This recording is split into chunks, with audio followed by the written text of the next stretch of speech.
at paulharrell.com.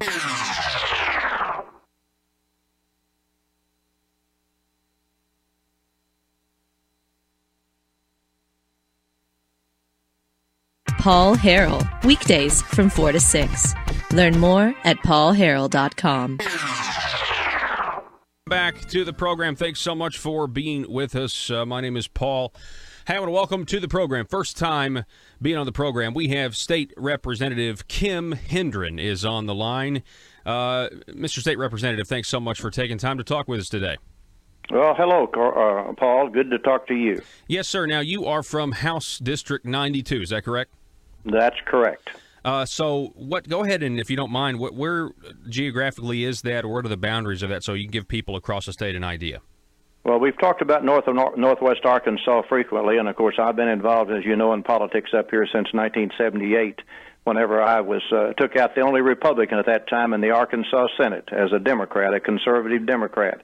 And that district at that time stretched from very north. Actually, the district you asked about, 92, which the House district that I represent currently, is the very northwest corner of Arkansas. When you say northwest, that's exactly what it means. It borders Missouri on the north and Oklahoma on the west.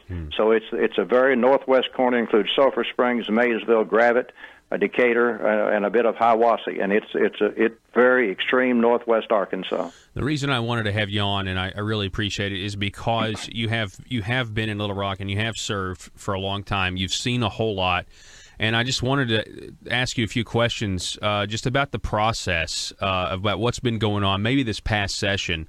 And I didn't know if you wanted to just comment on things like transparency, things like the legislative process, and what changes that you have seen going on, and do you agree with those changes?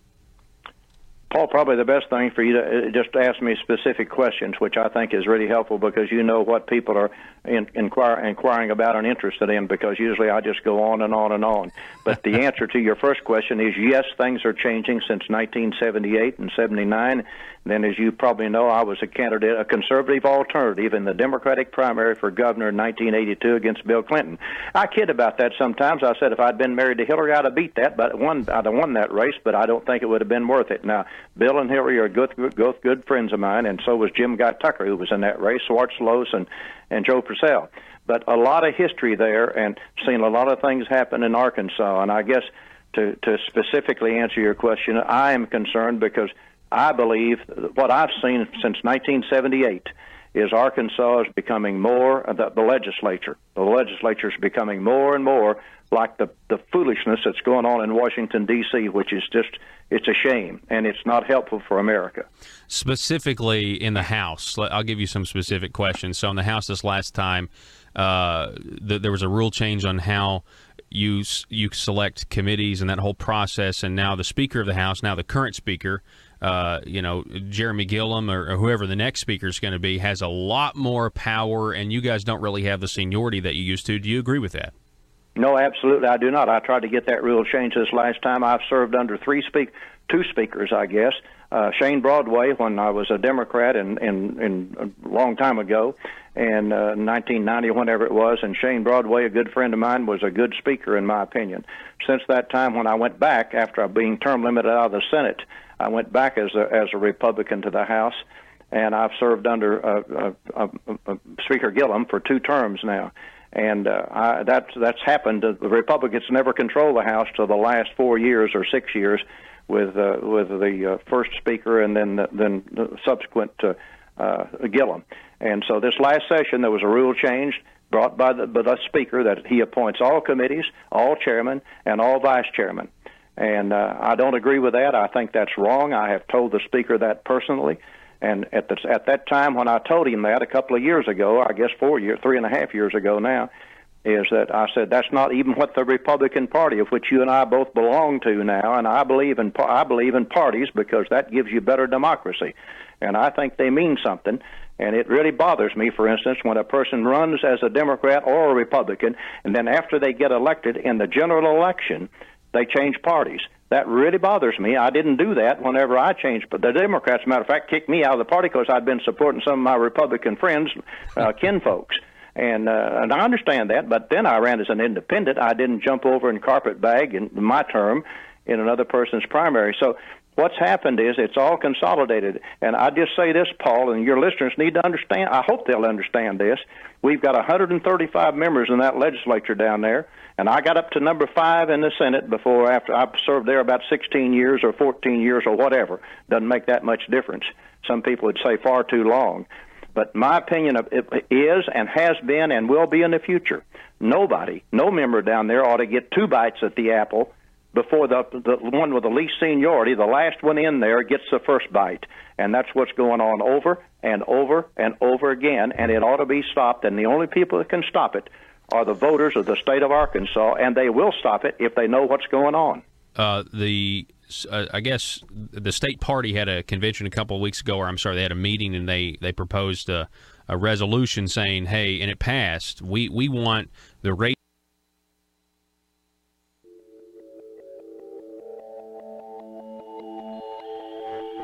The maintenance of a free society is a very difficult and complicated thing, and it requires a self-denying ordinance of the most extreme kind. It requires a willingness to put up with temporary evils on the basis of the subtle and sophisticated understanding that if you step in to do something about them, you not only may make them worse, but you will spread your tentacles and get bad results elsewhere. I think it's time we ask ourselves if we still know the freedoms that were intended for us by the Founding Fathers. We lose freedom here, there's no place to escape to. This is the last stand on earth. Whether we believe in our capacity for self-government or whether we abandon the American Revolution and confess that a little intellectual elite in a far distant capital can plan our lives for us better than we can plan them ourselves. You're listening to the Paul Harrell Program, brought to you by Conduit Media Group. All right, ladies and gentlemen, welcome back to the program. Thank you so much for being with us. It is, see, what do we have here? It's today Wednesday. Wow, it's crazy. Today's Wednesday. Hey, at 5:30 today, I want to make just a slight observation about our whiteboard and what's happening internationally, and how I had no idea they'd be connected in a different context than I originally meant. Season of threats. The phone number, if you want to contribute, 870-275-9799. This is the intersection of conservative ideas and reality, where we are building a liberty machine. We're so glad that you're with us. All right, so, we've been talking off and on about these little elections that are had in the middle of summer, the middle of July, the middle of August. I guess off and on for the last 6 months or so.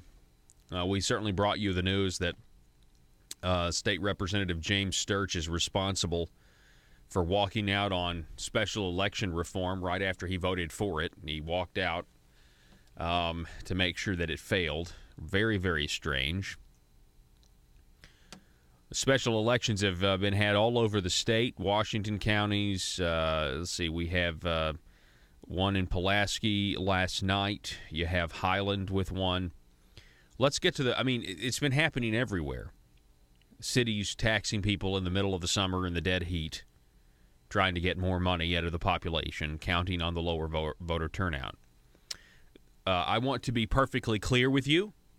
The people that engage and support these types of elections are using their positions of power in a dishonest way.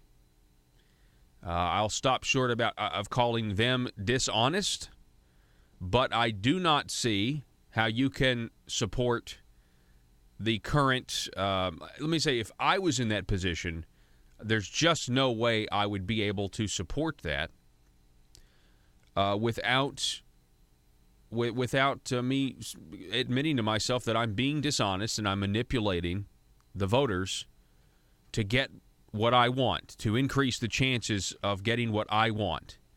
I'm simply just checking the box of consent of the governed as a formality, not as a reality, if that makes any sense. Non-emergency special elections defraud the people of the government they deserve to have a say in. The telephone number, if you want to call or text, 870-275-9799. Now, let's go to North Little Rock. Let's start with the big one, right? Covered this, I guess, probably twice in the last couple of weeks. North Little Rock wanting a increase in their sales tax.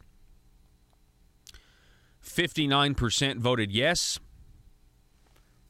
41% voted no. The tax passed. The voter turnout was a whopping 12%. 12% of the people in North Little Rock. 12%. Unbelievable. Think about that. I mean, that's an embarrassment. Now, let's go over to THV for a second. Let's do that. THV has this interesting piece out. Voters say yes to sales tax increase in North Little Rock. Building a better North Little Rock could mean paying more for everything you buy in that city. North Little Rock voters headed to the polls on Tuesday to vote on the proposed 1-cent sales tax increase. While some say to support the community, others say no more taxes. But what is certain is the city says it needs more money to keep up with expenses. Different exhaust systems, blah, blah, blah, blah, 50, 60-year-old. Okay, I don't want to get to that. The 0.5% sales tax for capital improvements is projected to generate over the next 5 years $20 million for a new police and court building, $10 million for streets and drainage, and $10 million for fire upgrades. The vote, listen, I cannot believe this. The vote generated a higher voter turnout than normal special elections. More than 1,000 North Little Rock residents voted early. Oh my gosh, more than 1,000. Shall we look up the population of North Little Rock, please? The vote generated a higher voter turnout. This article by THV11, a CBS affiliate, is utter garbage. It's utter garbage. 66,278 people live in North Little Rock, and they're bragging. THV is bragging that voter turnout is higher than a normal special election, and more than 1,000 people in North Little Rock voted early out of 66,000. Now, I know that the number of registered voters is going to be less than 66,000, but you get the point. What a complete joke. Look, you can't trust your politicians. You also can't trust your media outlets to actually give it to you straight. You really can't. Let me think about this. 12% voter turnout. I've got some numbers at the next part of the next half hour. Jeremy Horpendall's released some amazing graphics on Twitter. I'm going to get to those in the next half hour. So look at this, because I've done some research on this regarding the North Little Rock the North Little Rock tax increase. The major news networks here in the state of Arkansas, THV, KATV, KARK, did not mention anywhere the low voter turnout. In fact, THV, I just read to you, they're claiming that it's a higher voter turnout than normal ... for special elections. Don't you think that these major news networks like THV, KATV, KARK would at least have a little bit of investigative motivation, or a little bit of just saying, you know what? I mean, is there nobody in the news media, except for me, that thinks this is wrong? Is there nobody in the mainstream news media that's like, yeah, these special elections, nobody shows up to vote, and yet we live in this system that's governed by democratic elections, and it's weird. Why? Do you not see the government interest? Do you not want to speak truth to power and say the government in reality has a much bigger chance of getting what they want, which is higher tax increases, if they have a special election in the middle of August than if they wait till November in a general election or a primary? Nothing. Not a peep from the mainstream media. Not a peep. You have one that even claims in a technicality, well, actually, the voter turnout was higher than normal for a special election. Oh, well, la-di-da. Normal voter turnout, the special election. They didn't even post the actual voter turnout number, by the way. They didn't even actually post the voter turnout number. And I thought I had the voter turnout number actually in front of me here, but it turns out I don't. I know I had it earlier, but I can't remember it.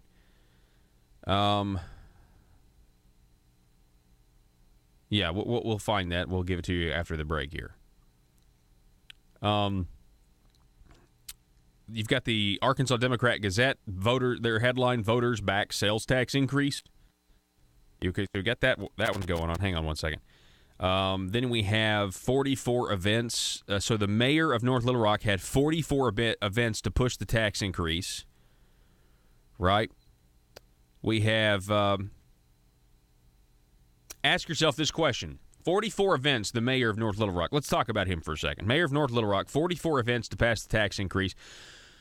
Do you think that the mayor of North Little Rock would have ever had 44 budget hearings to find a way to cut and become more efficient in government?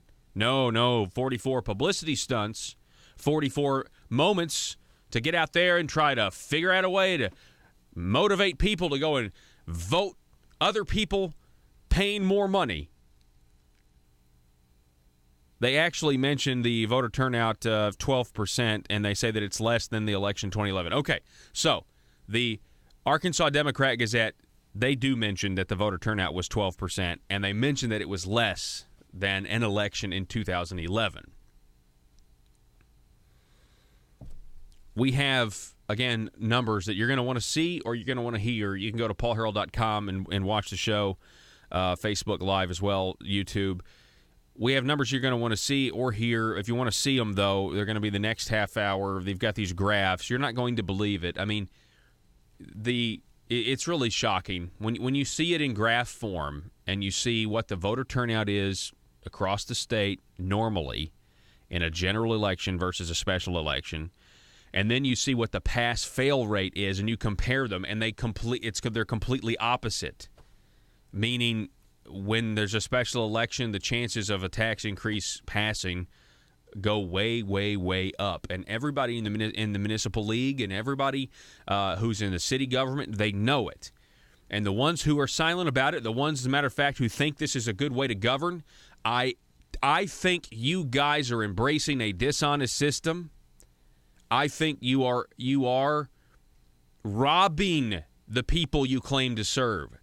I think it's embarrassing. I think you should personally be embarrassed when you embrace special elections because you are defrauding the people who are out in August working, especially small business owners who are out there working. They don't have time in many cases to go vote. They do in a general election. They do when there's all of the media coverage and everybody knows, you know what I mean? Because you have larger things that drive the issue. And this is the municipal league and others, they try to say, well, the complexities of the small issues, they get lost in general elections, when you're deciding whether or not to vote for Trump or Hillary or whatever it is. They say, we won't get the attention that we deserve so people can actually be informed and make up their minds. I mean, which is actually a joke because, I mean, nobody's really... There are more educated people who are informed on the issues and the philosophies of bigger government or smaller government that show up to a general election than to a special election. That's a fact. That's what you're scared of. You see, because those people that show up in a general election to go vote for Republicans on the ballot, we've talked about this many times, and unfortunately the platform doesn't really get implemented, but the platform is very conservative. So these are the ones that are going to say, I don't want my taxes to be increased. It's just a joke, folks. It's an absolute joke. Now, if you move on to Highland, Arkansas, this was, let's see here. These are unofficial results, but 70% voted yes in Highland to maintain their current their current sales tax. Now, this is fantastic. This is perfect. See, the sales tax in Highland was set to sunset, so they had a special election in the middle of August for people to decide whether or not they wanted to keep it at its current level. This is a perfect trick. Hey, do you want to show up? Make sure the tax is at it stays where it is. Well, it's scheduled to go away, so anyway, 13% voter turnout according to unofficial numbers. 70 voted yes, keep the tax where it is, and 30% voted no. Tax stays where it is. Tax passes. It's all very, very sad. Keeping it from sunsetting. I've said many times, how come tax decreases have sunset laws, but tax increases never do? Well, it turns out they do, but then the government is going to do some shenanery to try to figure out how to get what they want. Every one of you should ask your public officials, the people who live in North Little Rock or whoever have to put up with these special elections. All of us do. The citizens of Highland, every one of them, you should ask, hey, why didn't we just wait, have this tax or have this vote at another time when there'd be more people that would show up? It's called the consent of the governed. And if you're an honest person and you believe in the democratic process that we use to make policy, elect people, do taxes, if you claim to believe in that, then you should want 100% of the people to show up and vote. Now, I know 100% of the people don't show up and vote, but you should want the broadest poll that you can get of the consent of the governed, of the people that are going to have to live under these tax laws or live under the laws that some politician makes. That's why we have general elections. Can you imagine? Can you imagine if we had special elections for every single district, for every single state senate district, every single first congressional? Can you imagine? Well, we got a special election. This is one of the reasons I think Great Britain has so many problems with their system. It's because they have elections all the time, and you've got the prime minister that can just call for an election in 2 months, The same thing that happens here, these local, people, we got to have an election in 2 months to take more money from the people. The telephone number to call us or text us is 870-275-9799. I know you probably think some of what I'm saying is harsh about these people that support special elections, but I have thought about this for a long time, and I don't see how anyone can come to another conclusion. Our city officials, our county officials, our superintendents that embrace special elections are embracing a fraud perpetrated against the people they claim to serve. And I'm sick and tired of it. And if it wasn't for State Representative James Sturch walking out every special election after July 31st of this year, it wouldn't be a thing. So, and by the way, when we come back, let's actually talk about the numbers. We should start a James Sturch tax increase counter so the rest of the citizens of Arkansas can realize, how many taxes are being raised and James Sturch is to blame for it. We got to take a break. Back in a minute. Arkansas small businesses are tired of taxes that are too high and regulations that work as obstacles to small business success. If you own a small business, it's time to take action. Now, I'm not talking about the local chambers of commerce. I'm talking about an organization that's actually run by small business owners and are fighting for small businesses right here in the state of Arkansas. They're called Conduit for Action, and they're on your side. Conduit for Action is here not to get something from the government, but to be left alone by the government. Think of them as your personal advocate for limited government at the Capitol in Little Rock. If you're tired of all the politicians talking with no results and ready for action, start outsourcing your government affair needs with Conduit for Action. Go now to conduitforaction.org and click on Contact Us on the right side of the page. That's conduitforaction.org and stand up for small business in Arkansas.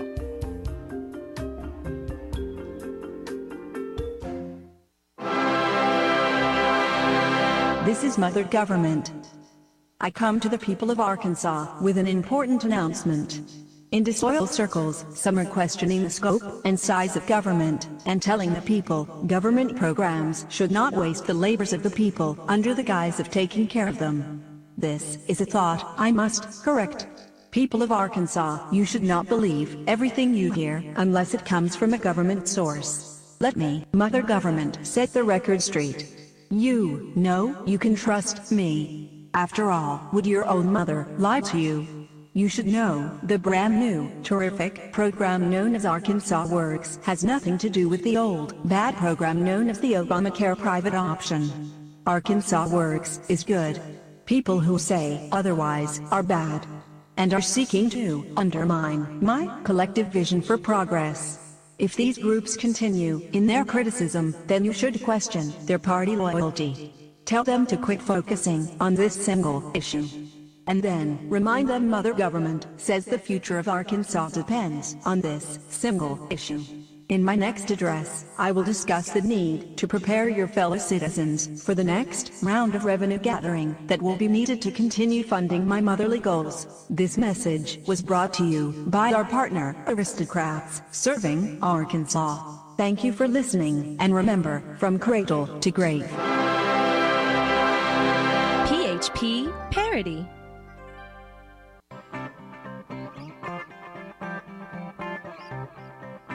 The Paul Harrell Program.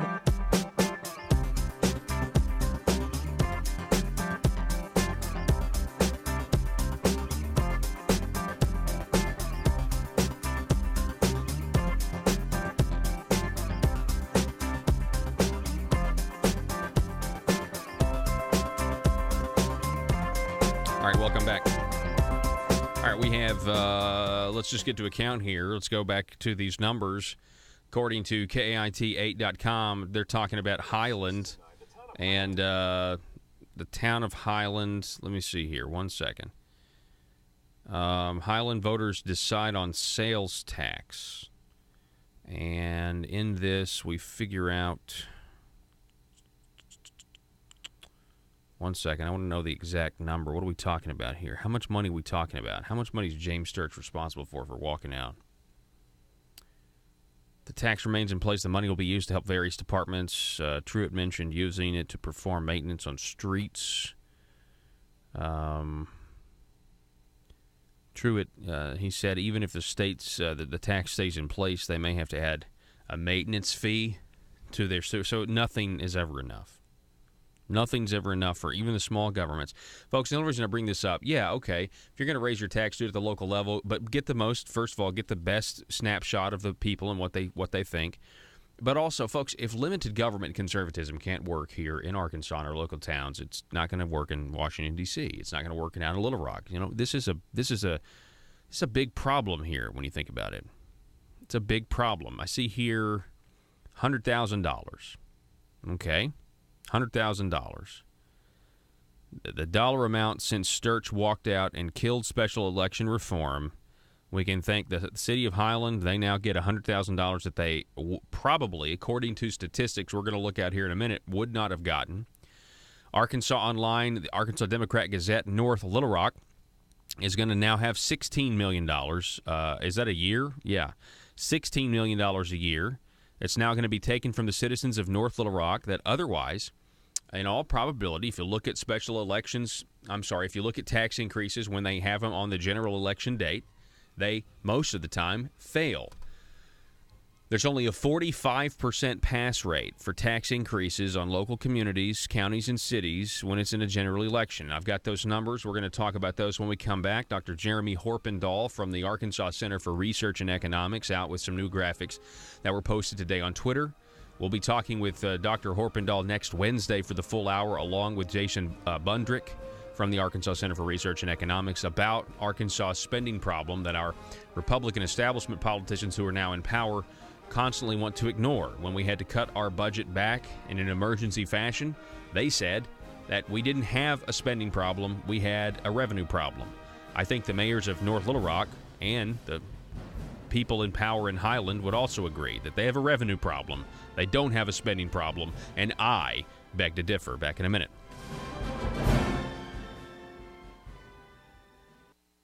Paul Harrell, weekdays from 4 to 6.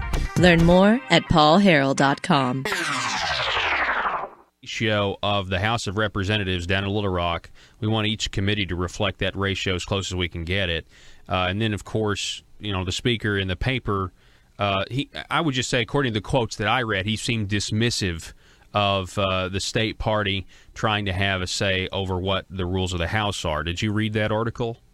Absolutely. I read the article, and that's exactly the same quote that the speaker gave to me a couple of 2.5 years ago when I raised this same issue, that the party, I run as a Republican now. They nominate me, or a Democrat and I've done both, as I say, is that I believe in some loyalty to your voters and so forth. And I believe, and I've said this, I told the speaker this, and I've said this publicly, the ultimate of judgment, arbiter of your qualifications and what you do in Little Rock is not a colleague. It's not, I don't care who the colleague is, if it's Kim Hendren or somebody else.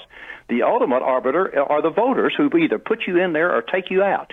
And it really bothers me whenever people take it on themselves, and I've been there as long as anybody, probably longer than anybody down there now, is that I don't go around saying I'm going to look at your skill set, decide what you need to do, and then put you in a committee. Because when that kind of stuff happens, you owe somebody. And that's the problem that's going on down there right now. More and more power is getting concentrated in fewer and fewer people. Let me give you an example. I don't know when we adjourned, but maybe it was, in April sometime, the first or second week of April. I've not been back to Little Rock for any meeting whatsoever since that time. Now, I ain't belly aching about that. I've got work to do out here on the back on my farm, and I'm talking to my constituents, which is my primary job, is to serve them, not to serve the donors or the people that run things in Little Rock or Washington, D.C. But I just think that there needs to be, the people need to be represented more than they are now, and there could be a lot said about that, Paul. But specifically, right now, the new rules, the speaker, whoever it might be, appoints every committee member, and here's the big deal, the chairman and the vice chair, they pick those two, and then if those chair and vice chairs do not do to suit the speaker, whoever that person may be, they serve at his pleasure so they can be removed.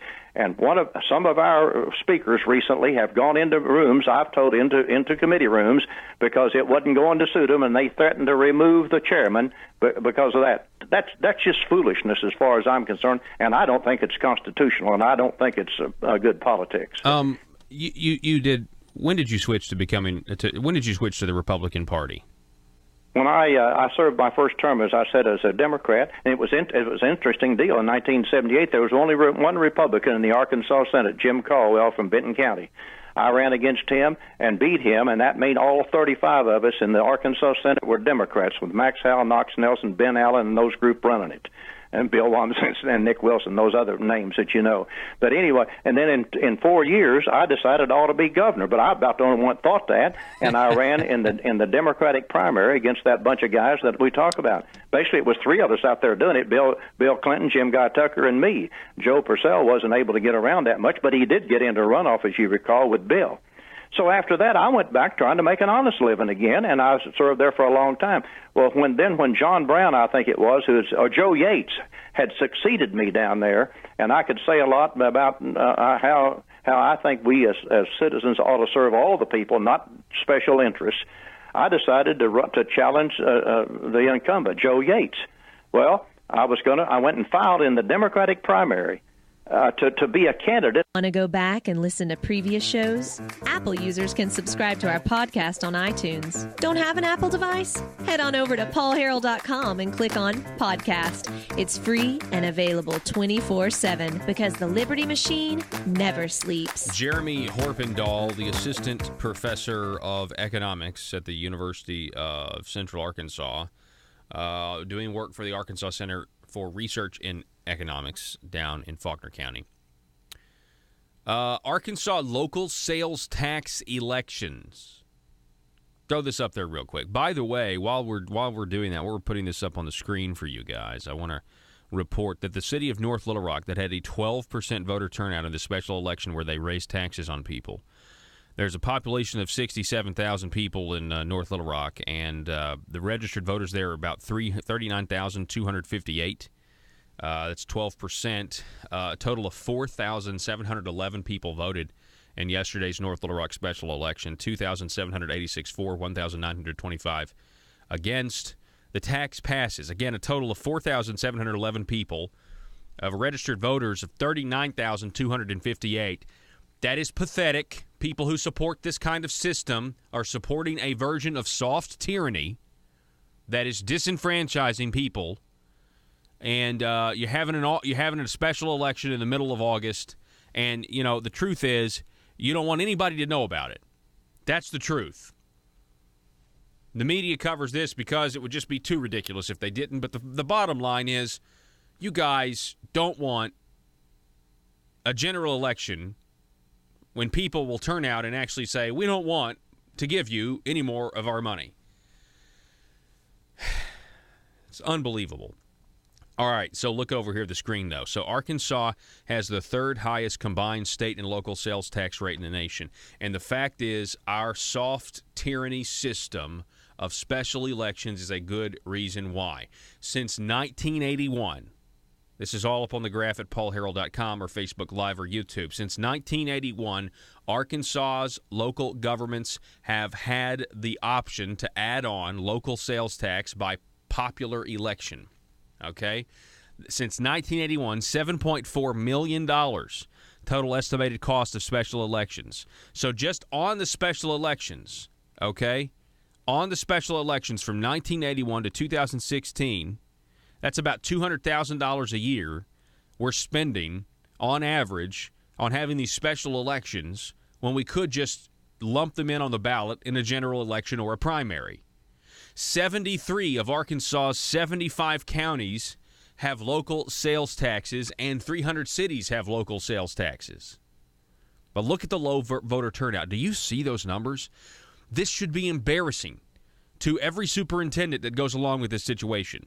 This should be embarrassing to every mayor that endorses this kind of process. This is an affront to what our democratic process is supposed to accomplish, ideally. It's not a perfect system, but what they're engaging in is, in my opinion, a fraud done against the voters.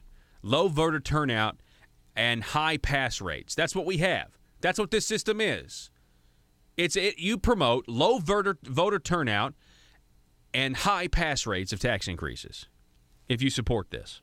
I'm talking to city leaders. I'm talking to people who are on city councils, although not all. There are some conservative ones who don't want to put up with this stuff anymore. I would say I know in my neck of the woods in Jonesboro, Bobby Long is certainly one of those, who we interviewed a couple weeks ago when he stood up and said, hey, this resolution that you're doing the municipal league's bidding, this resolution to try to get ASA to call a special session so we can increase our internet sales taxes is wrong. Look at this. In the general election, you normally have, on average, local sales tax elections 1981 to 2016, a voter turnout in general elections of 44%. Now, compare that to the 12% that North Little Rock got or the 13% that Highland got last night. That is an embarrassment, you guys.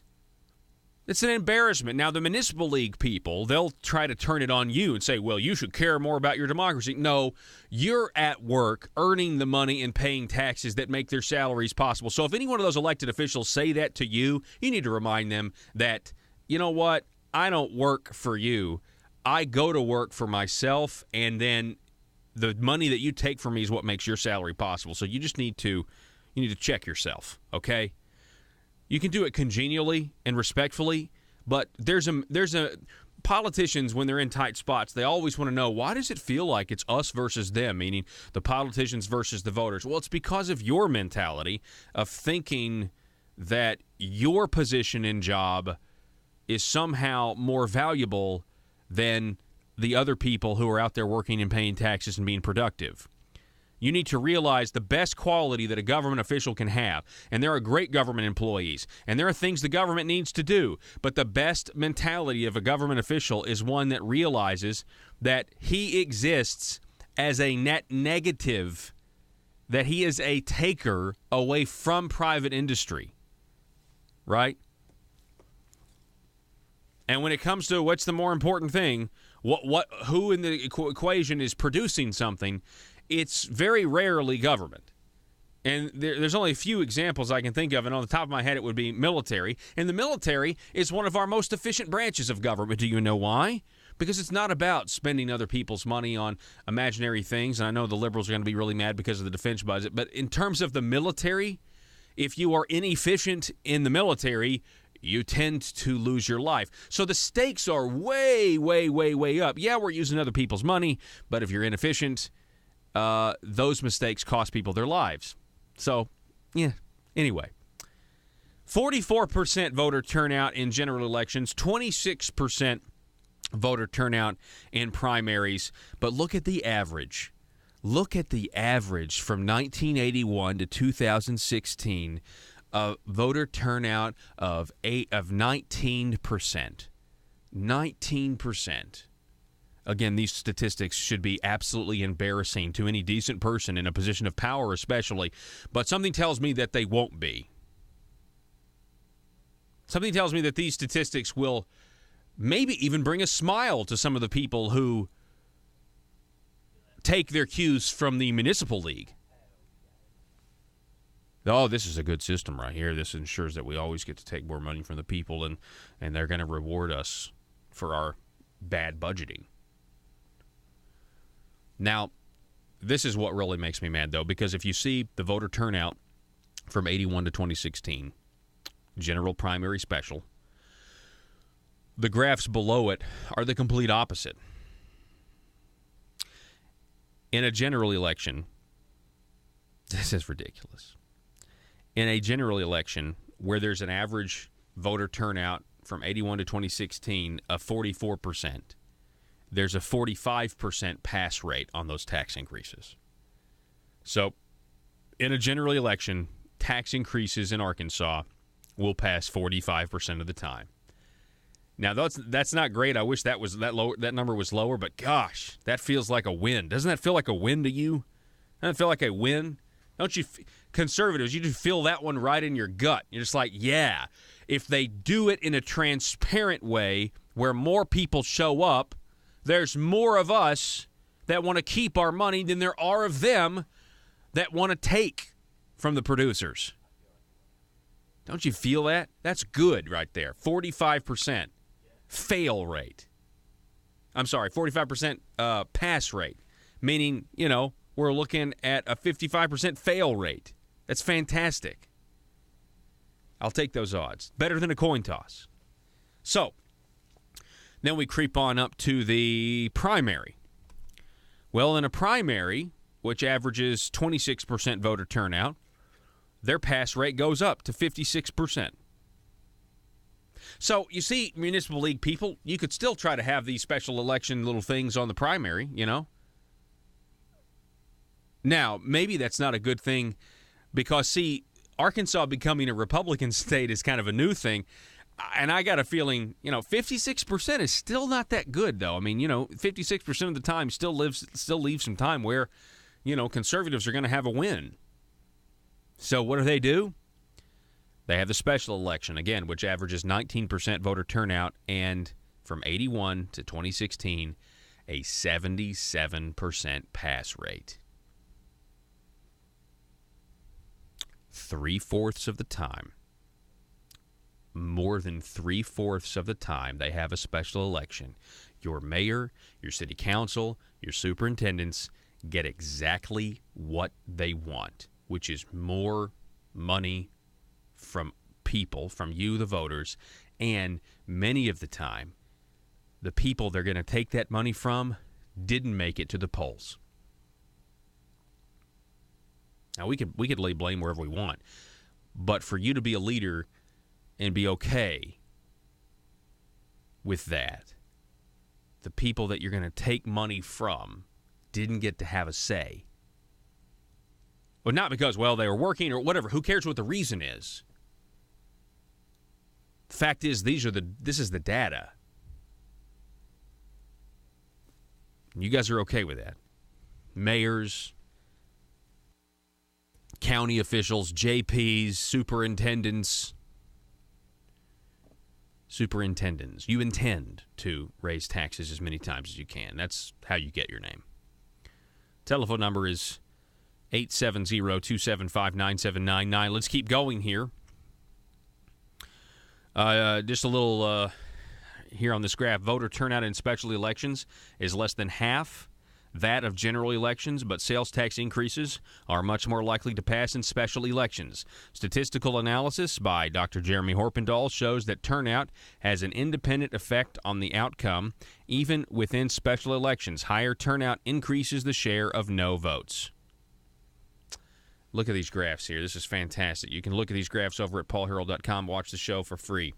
Doesn't cost you a dime. Facebook Live, facebook.com/Paul Talk Show. 82% special and others. So we have, hang on, 907 sales tax increases on the ballot since 1981. So that's our data. 907 sales tax increases on the ballot since 1981. 82% of those elections, of those elections, 82% were special elections. 15% were general elections. 3% were primaries. Gosh, think about that. So 744 elections since 1981 were special elections.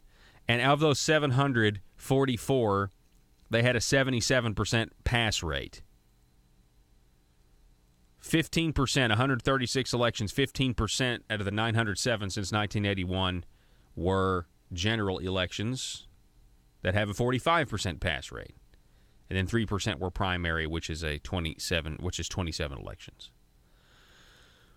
This is a nice little graph here. Arkansas County sales tax rates. County sales tax rates is in addition to the statewide 6.5% sales tax and any city sales taxes. Look at those numbers. 3.25. Who's got some of the worst? Look down in South Arkansas. Was that Ouachita County? Yeah, that is. It's Ouachita County right there.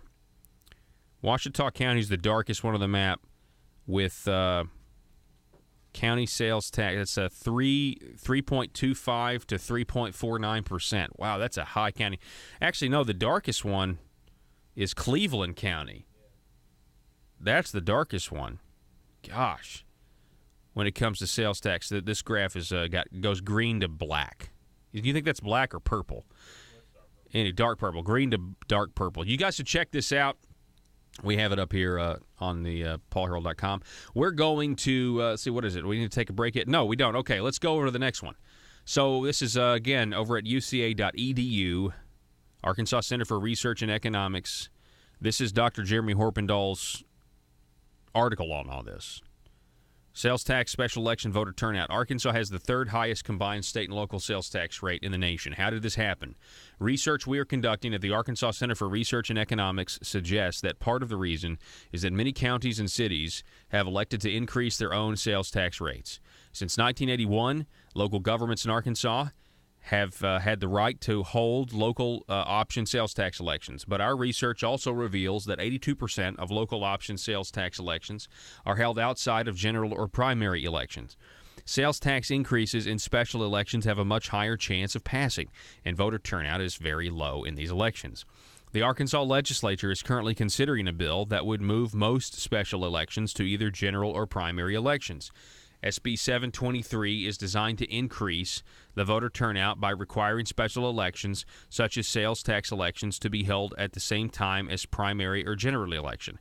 So this was, when was this written? Because SB 723, I mean, this is the bill that James Sturch killed.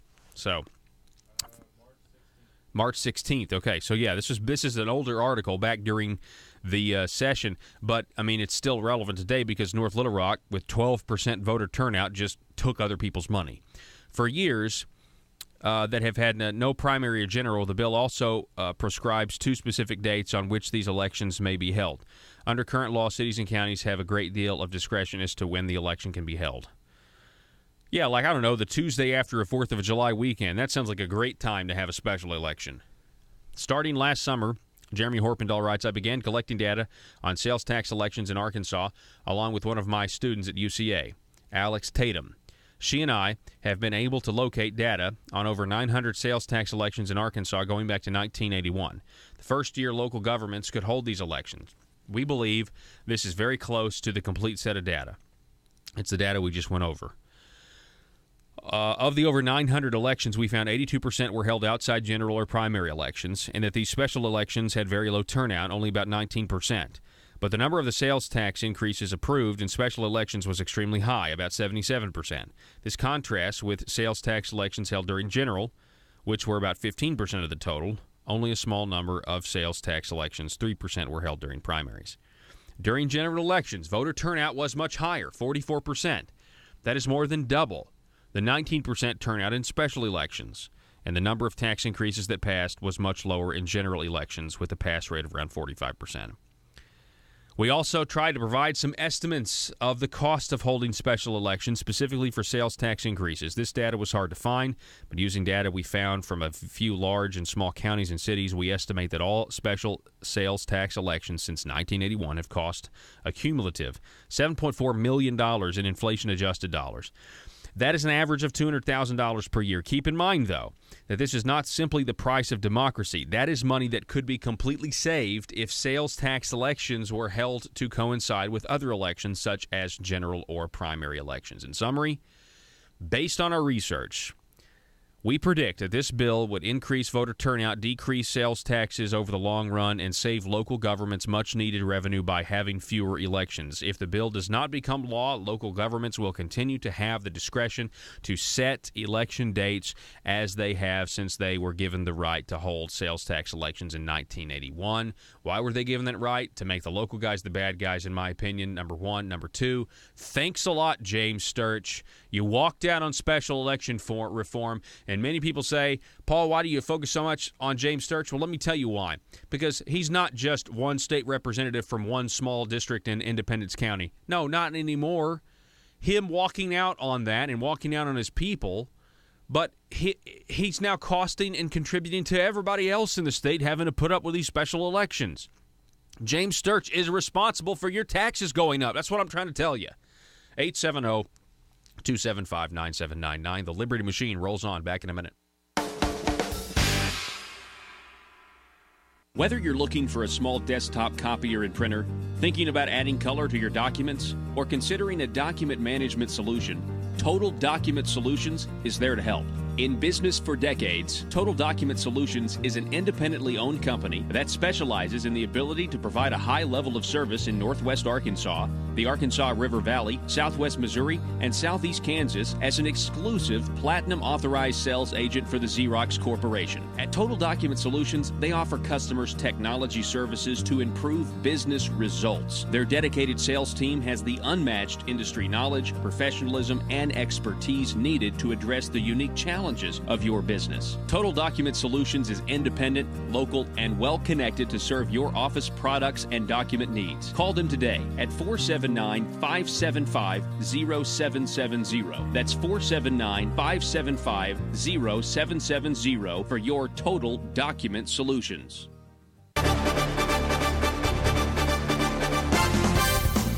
This is ASA News, The Parrot. With breaking news from the Capitol in Little Rock. I'm Bob Maloney. There are reports circling around from politicians who are in the know, and the same phrase keeps being used. That phrase is new revenue generation. Let's go to our reporter on the ground from the Capitol, Haley Hogwash. Haley? Thanks, Bob. Yes, it seems the more politicians I talk to, the more I hear the phrase new revenue generation. We're trying to figure out exactly what that means, but you can rest assured it will be good for the people of Arkansas. Haley, it certainly sounds like something good. I like how the phrase uses the word generation. That makes me think this has got to be doing something positive for our children in the future. Haley? Yes, Bob, some new developments. I've just been speaking to some people who are here and are not politicians, and they tell me the phrase new revenue generation is actually code for a new tax. Oh, my. Well, if this is true, Haley, that would add to a growing list of new taxes that have barely made any headlines at all, so it's best not to discuss them here on ASA News, The Parrot. Yes, Bob, I know it's sure to make government officials angry that their phrasing of the new revenue generation has been changed by the people and called a tax increase. I would expect an announcement from Mother Government soon to set the record straight. What is the new tax? Revenue generation, Haley? Well, this new tax, a new revenue generation would add to a growing list. First, there was a revenue generation on movies, books, and songs that people download using the internet. And next, there was the tax increase. I'm sorry, Bob, the new revenue generation on all purchases made using the internet. And now I'm told this new revenue generation is a tax on the people's patience. I realize the people don't like it, Haley, but specifically, what is the new tax? I mean, revenue generation. No, Bob, I'm telling you, according to the activists here at the Capitol who have gathered and are listening to some radio broadcast, the revenue generation is literally taxing the patience of the people of Arkansas. I'm told the less patience you have with the government better not tax our patience. The more they will tax your patience and the more money you will owe at a later date. I'm also told the collection method on taxing your patience will be decided in a newly formed multicolored ribbon task force. How taxing. PHP Parody.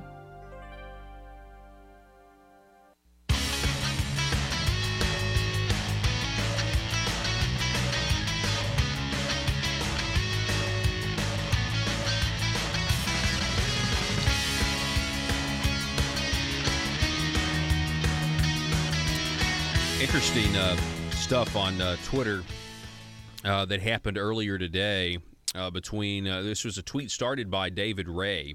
He's a former state director for Americans for Prosperity, Arkansas, but now I believe he works, he's a communications guy in the Lieutenant Governor Tim Griffin's office. By the way, I love Tim Griffin. I just want to say that.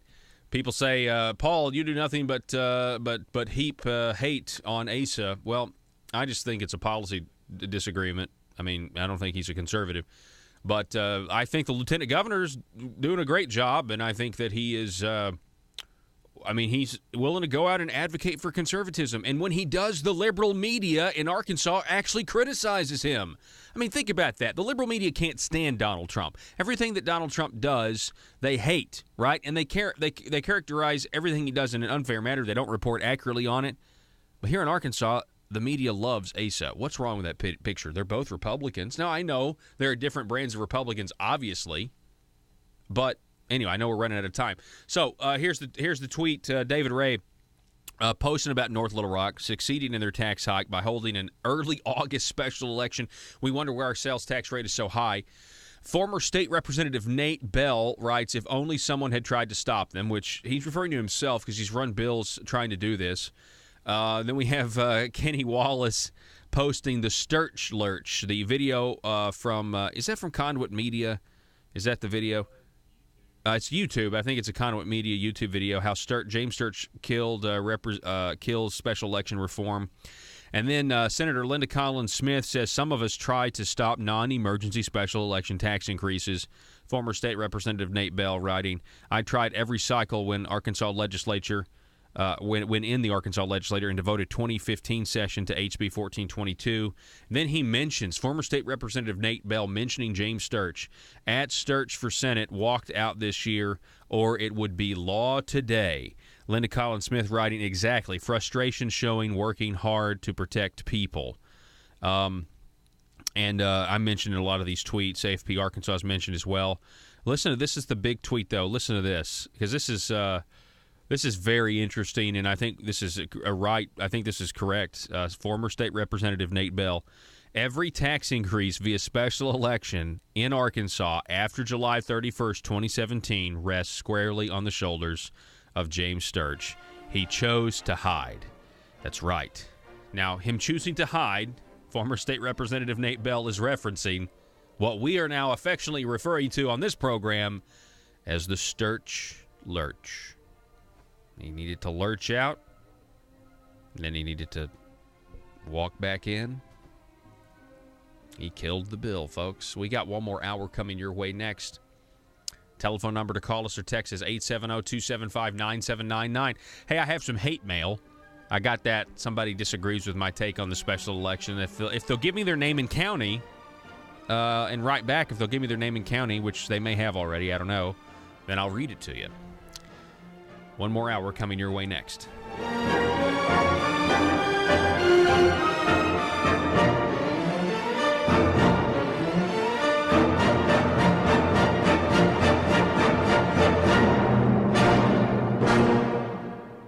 Rush Glenn, Sean, and Paul. This is Jonesboro's 1013 FM News Talk, KBTM.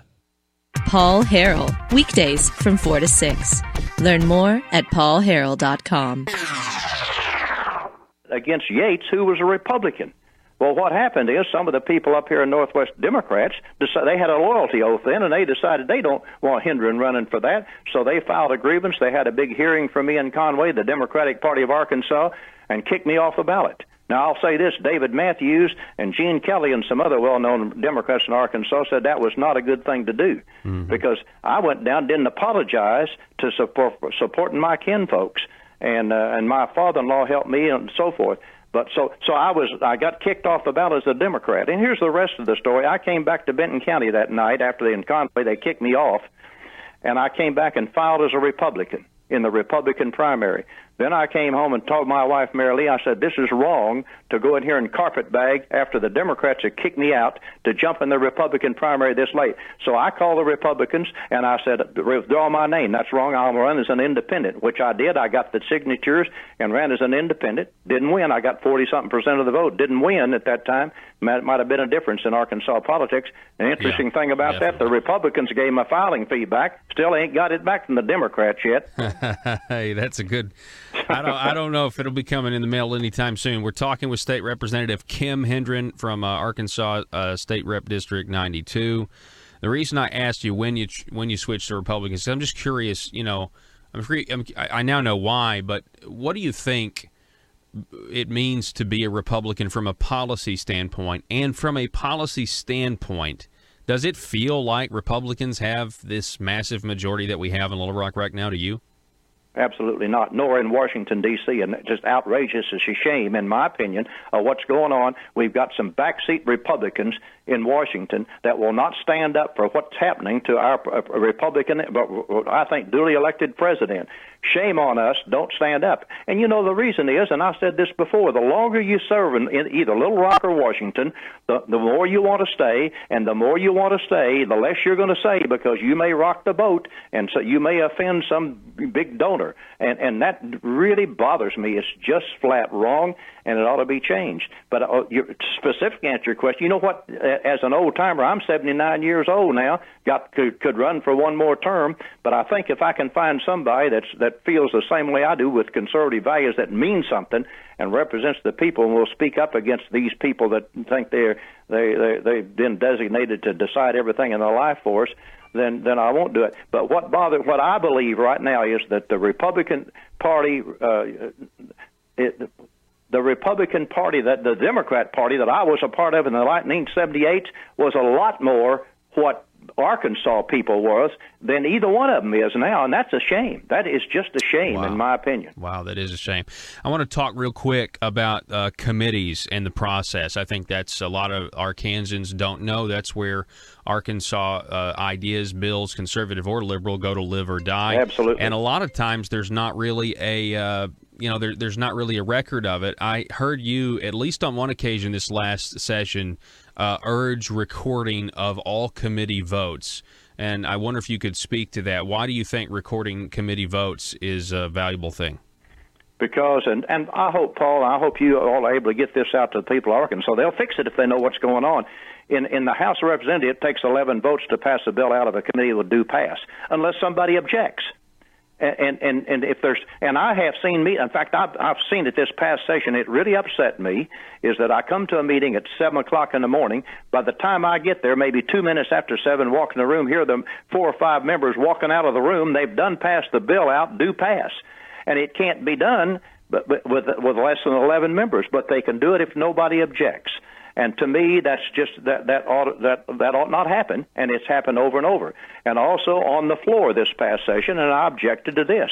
I sit down on the front row, and there was some of this, I think, foolishness going on again with the bill that was coming through there. That the one in the chair that person had an interest in this bill. Well, I didn't want the bill. If you object, it cannot be read the second time on the same day. So that's why the federal finger doesn't exist up now here in Congress, if you know anything history about that. Yes. I objected on the Senate floor that day with advice of people that know more than I do, so it was delayed by 1 day. 1 day delay made it so the voters knew what was happening to them in Arkansas, and they fixed it. So what I was going to do in this last session, I was down on the front row. This bill was coming up. And I stood to my feet, and I held up my hand before the person in the chair read the bill the second time, but they would not recognize me to object. And after they read the second bill the second time and sent it to committee, then they said, Representative Hendren, for what purpose? And I said, I wanted to object to the second reading, but you wouldn't recognize me. And you know what they said? Well, I didn't see you. Yeah. Now, that's baloney. I'm on the front row. And as big a mouth as I've got, and I ain't a little guy, so that kind of stuff ought to stop, whether a Democrat's doing it or Republicans doing it. And I hope the committees across this state, whether they're Democrat or Republican, get people to come in that will tell them the truth. You know, Harry Truman said years ago, and I'm a fan of what he did a lot of times, he said, I don't give them blank, I just tell them the truth, and that's what they think it is. And that's what needs to happen in Arkansas that before this next session comes up. I told some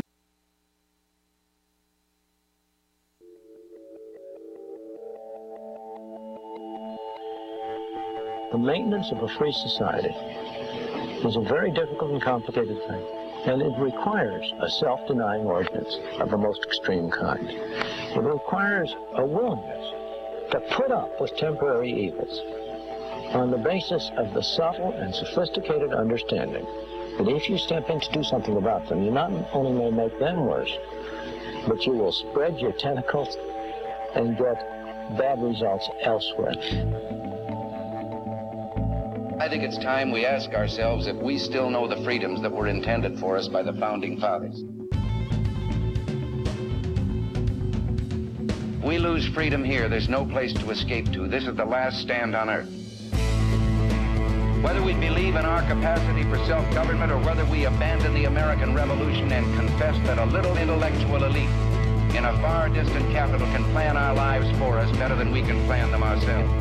You're listening to the Paul Harrell Program, brought to you by Conduit Media Group. Hey, folks, welcome to the program. It's hour number 2. My name is Paul. Thanks so much for being with us. You have found the intersection of conservative ideas and reality where we are building a liberty machine.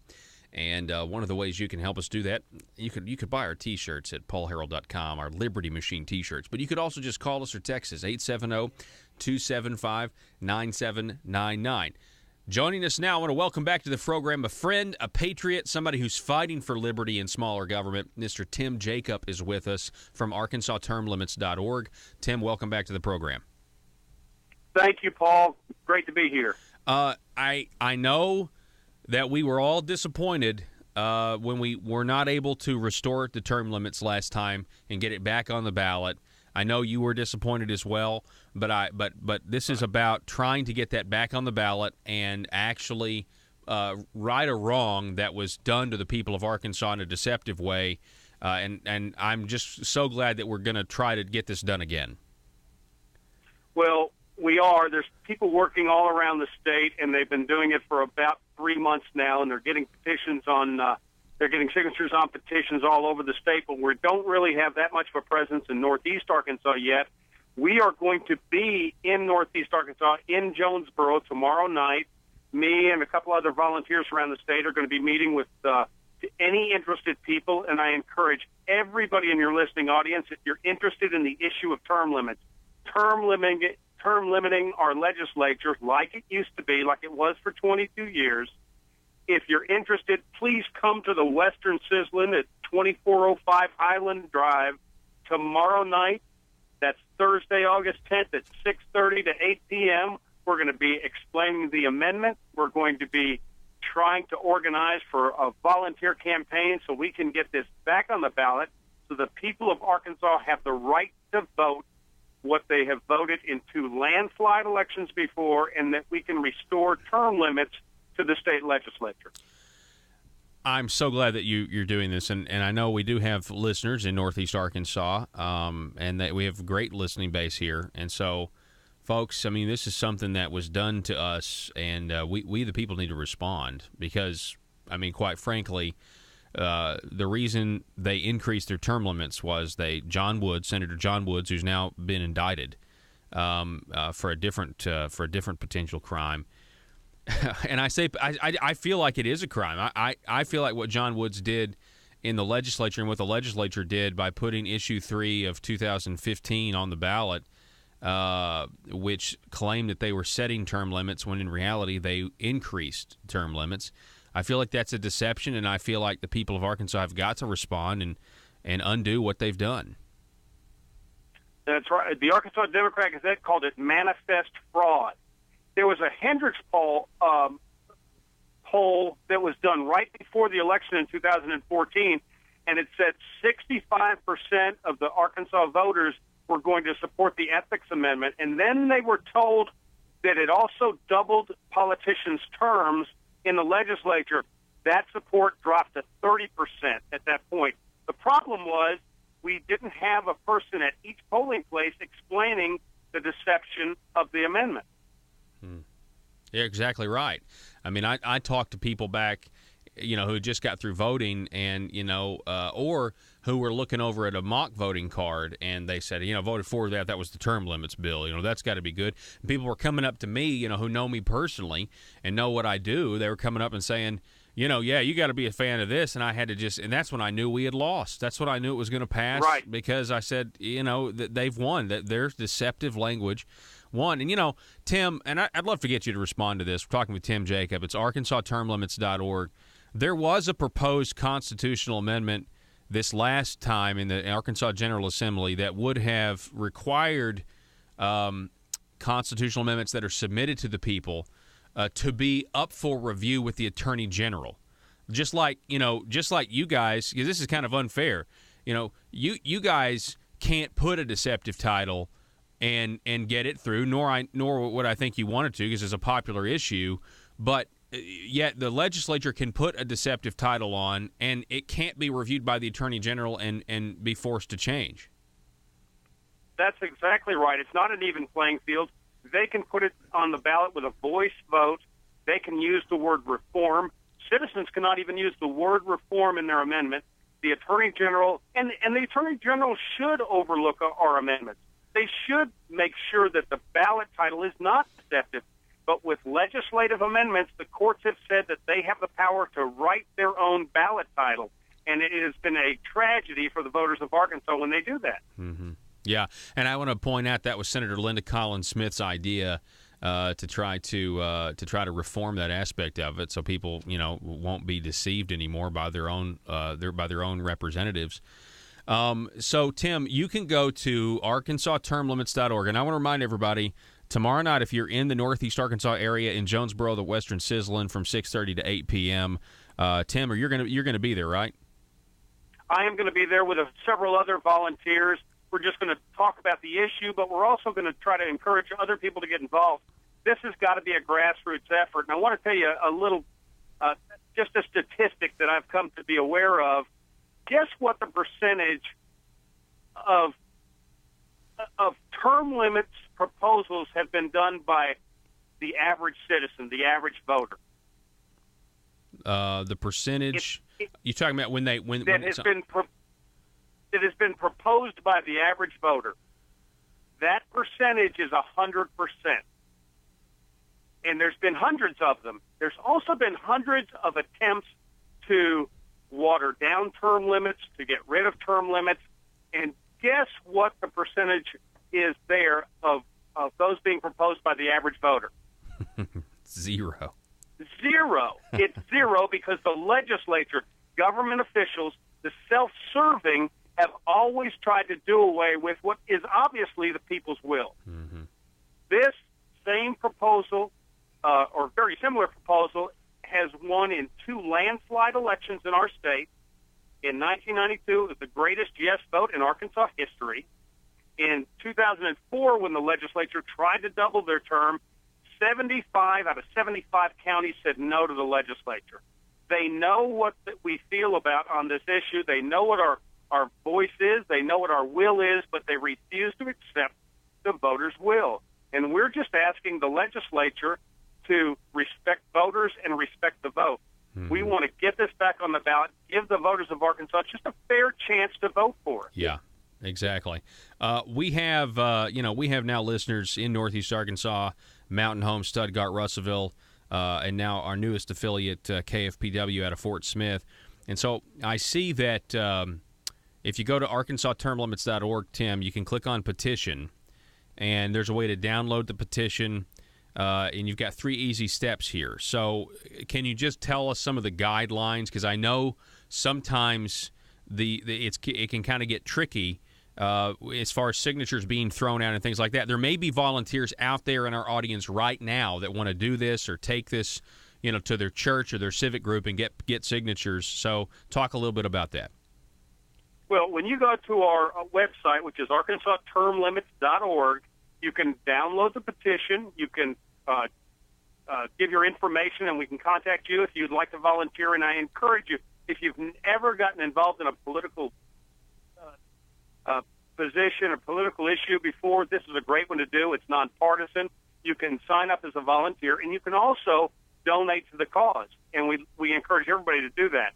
But when you download a petition, and it's 10 spaces, 10 signatures on each petition, there's a few guidelines. And the first guideline is petitions in Arkansas must be done by county. So if you're in Craighead County, only Craighead County voters can do that. If you're in Greene County, you have to get another petition sheet, and they can start signing that if they're Greene County voters. Okay. After you get that, you have to have it notarized. Every petition has to be notarized. But we'll help you do that. If you come to the meeting tomorrow night at Western Sizzler at 2405 Highland Drive at 6:30, we'll go over all those steps. We encourage you to come. We know you've got a great listening audience. It's the best talk show in Arkansas, according to me. I tell you that. Well, thanks, Tim. I appreciate it. And also, only registered voters may sign. I mean, that's a no-brainer, but you got to make sure that they're registered voters, and they got to know that they're registered voters. Right. The powers that be don't want this on the ballot. They know they're going to lose if we get on the ballot, because we're getting on the ballot with an honest ballot title. They got on and didn't tell what was in the amendment. Unfortunately, we tripled legislators' pay because that was stuck somewhere in the amendment. Never at the polls was the voter allowed to see that. Also, they doubled their terms. That nowhere at the polls was the voter allowed to see that. Yeah. And it's important that we get this on the ballot. And it's just a do-right rule. Let's do right by the Arkansas voter. Let's give them an honest ballot title, and let's let them make that choice themselves. Please come out tomorrow. And I wanted to also give a phone number out. If people don't want to go to the website, they can just call our number, and we can get their information if they'd like to volunteer. If they just want a sheet, if they need to just get family and friends to sign. And that is 501-590-8260. Okay, 501-590-8260. And who's going to answer that phone number, Tim? Well, you'll probably leave a message, but Tom Steele is the statewide coordinator. He's doing a great job. He's a selfless patriot. Okay. And we have Democrats working with us. We have Republicans working with us. We have independents working with us, liberal, conservative, moderates. It doesn't matter. Everybody realizes, except lobbyists and politicians, everybody realizes we need term limits. We need them in Washington. We don't need to retreat here in our state. So I want to illustrate how the establishment doesn't want this on the ballot. I want to refresh everybody's mind. It just came to me, but correct me if I'm wrong, Tim. But when you guys were gathering signatures the last time, there were paid canvassers gathering signatures for a lot of things, mainly medical marijuana. And there was some allegation towards the end that the people who were behind the medical marijuana initiative were connected with people who, didn't want to see term limits go back the way they were and actually be established again. And so they told the marijuana canvassers that if you also canvass to put term limits back on the ballot, we won't pay you. That's the kind of dirty stuff that went on, correct? That is exactly right. They were threatened that they would be fired and they wouldn't be able to turn in any petitions if they got any signatures on the term limit petition. Coincidentally, all of them wanted to carry the term limits petition because it was the easiest petition to get signed. People love term limits. Every time it's on the ballot with an honest ballot title, it wins. Every time. Wow. Anyway, we've got an uphill battle when they try to pull stuff like that, but it just shows you that, we're dealing with, I believe, truly dishonest people who are, they'll chalk it up to, no, I'm just using the system, I'm just using the rules available. Well, just because it's available does not mean that it's right. It's wrong. And so, folks, the website, arkansastermlimits.org, Tim Jacob, I appreciate you coming on. I hope everybody goes out to Western Sizzlin' tomorrow night in Jonesboro who can, from 6:30 to 8, to learn everything they need to know and to get this back on the ballot. And let's restore a little sanity back down in Little Rock at the Marble Palace. Tim Jacob, thank you so much, sir. Thank you, Paul, and thanks for sending this important message out to listeners. We hope to see you tomorrow night. All righty, and I want to do it again. I mean, any time you want to come on, Tim, you have an open invitation. You're wonderful. Thanks so much, Paul. All righty. Folks, we got to take a break. The Liberty Machine rolls on. Back in just a moment.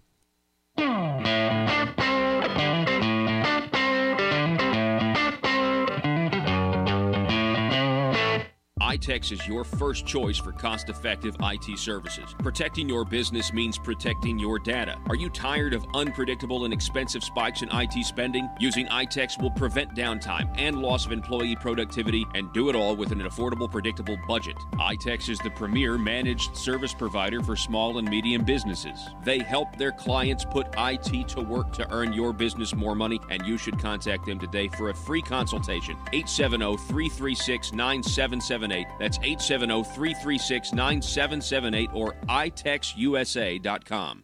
This is Dan Sullivan with the Liberty Moment. Government is not the author or source of our rights, and you don't make America great again by giving one man in Washington all the power.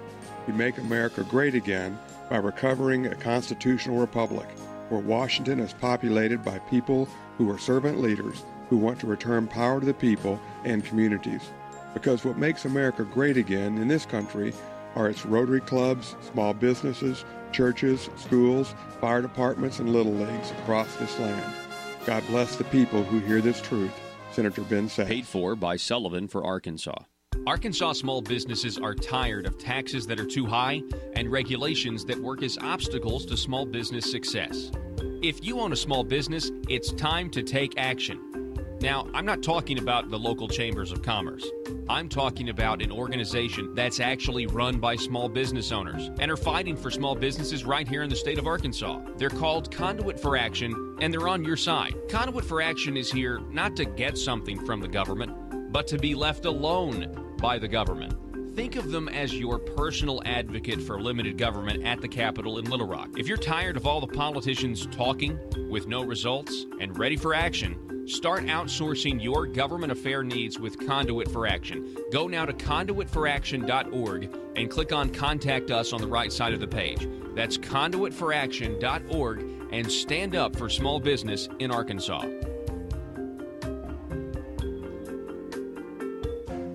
Whether you're looking for a small desktop copier and printer, thinking about adding color to your documents, or considering a document management solution, Total Document Solutions is there to help. In business for decades, Total Document Solutions is an independently owned company that specializes in the ability to provide a high level of service in Northwest Arkansas, the Arkansas River Valley, Southwest Missouri, and Southeast Kansas as an exclusive Platinum Authorized Sales Agent for the Xerox Corporation. At Total Document Solutions, they offer customers technology services to improve business results. Their dedicated sales team has the unmatched industry knowledge, professionalism, and expertise needed to address the unique challenges of your business. Total Document Solutions is independent, local, and well-connected to serve your office products and document needs. Call them today at 479-575-0770. That's 479-575-0770 for your Total Document Solutions. You're listening to the intersection of conservative ideas and reality, the Paul Harrell Program. All right, special thanks to Tim Jacob. We appreciate it. Hey, going over now to making a search lurch on over to conduitforaction.org. They've got a new survey up. You guys want to fill this one out? I've already shared it over at facebook.com/Paul Talk Show. It's a new Conduit for Action survey. What is your opinion on the approval of Arkansas elected officials? So go ahead and let's take the survey here. Joe, we're going to be using your personal email to put in here to take this survey, and we're going to give you the results when they come in. Question number one, do you approve of the job Governor Asa Hutchinson is doing? Joe, do you approve of just let me Oh, okay. Whew. That was that whole. You think I'm left-handed, but there's something I need to tell you. I'm not left-handed. Yeah. Joe marks that he disapproves of the performance. Number two, do you approve or disapprove of the job Lieutenant Governor Tim Griffin is doing? That's up to you, Joe. What do you think? You approve of him. Okay, good. Number three, do you approve or disapprove of the job Attorney General Leslie Rutledge is doing? Approve, disapprove, not sure. So on this one, Joe, I mean, I don't really have anything I'm upset with Attorney General Leslie Rutledge on. She's defending some laws that she's required to. I don't 100% agree with her opinion on Act 746. That was a real disappointment to me. But generally, I mean, I'd say I approve. What do you want to say, Joe? It's your opinion. What do you think? We need an answer. Yeah. All right, approve. All right. Scrolling on down, do you approve or disapprove of Secretary of State Mark Martin and the job he's doing? Okay, Mark approved because he is the most solid constitutional officer that we have. He may be the most solid constitutional officer Arkansas will ever have when it comes to conservatism. No wonder you haven't heard about him. Exactly, because he's just really, really good. He's just great. Okay, what is your political ideology, Joe? That's all you, man. What is it? You very conservative? You conservative? You moderate? Liberal? You're very liberal? You're just okay. So you're conservative. Okay. Let's keep going. This is good. Number 6. What is your political affiliation? Are you a Republican, Democrat, Libertarian, Green Party, or none? You cannot check 2 of them. That's just actually like, are you a registered Republican? See, I'm not a registered Republican, so when I filled this survey out, I marked none. Okay, so Joe is a registered Republican. Number 7, who did you vote for in 2016 Republican Party presidential primary in Arkansas? Did you vote, Joe? Did you vote? Yeah. Okay. You voted for Ted Cruz. All right. Okay. The choices obviously were Donald Trump, Ted Cruz, Marco Rubio, Ben Carson, John Kasich, other, or you did not vote. So that's an answer. What town are you from? You put Jonesboro. That's where you live right now, so just put that. And number 9, this is one you have to fill out. What's your email address? So, Joe, go ahead. Put your email address in. Yeah, transition over. You don't have to put your personal email. So we're going to submit that one. That was Joe. That was Joe's opinion. I might have led the witness a little bit. Just a little bit. Phone number to call us or text us, 870-275-9799. Here, check this out, though. You guys go to conduitforaction.org, sign up for their email updates so you get stuff like this. You'll get these surveys are going to start coming out a lot. And there's going to be some really good results. I'm sure the folks on Facebook are already having a blast with it. Let me go over there and check. Survey Monkey. Hang on a second. I clicked on the wrong thing.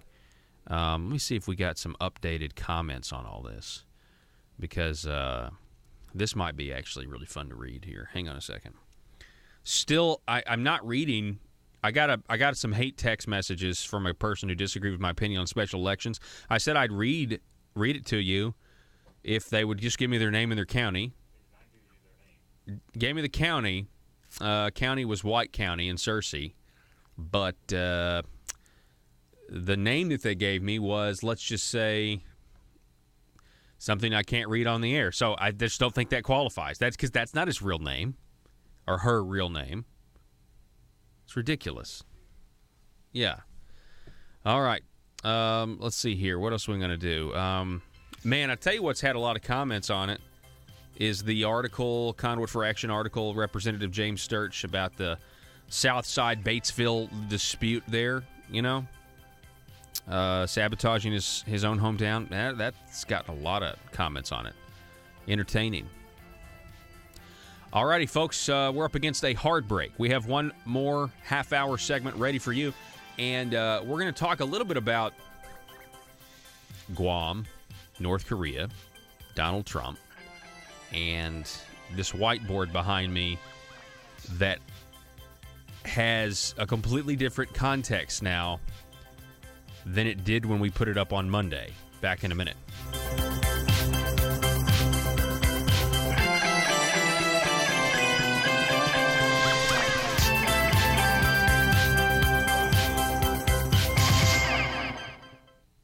Paul Harrell, weekdays from 4 to 6. Learn more at paulharrell.com. People in a Republican meeting the other night said, what are we going to do about this? I said, you better look at the candidates that come to ask you in these Republican and Democratic primary. Ask them what they believe. Do they believe we ought to abide by a law? If we agree with it, if we don't, we just don't agree with it. We don't abide by it. That's foolishness. That's anarchy.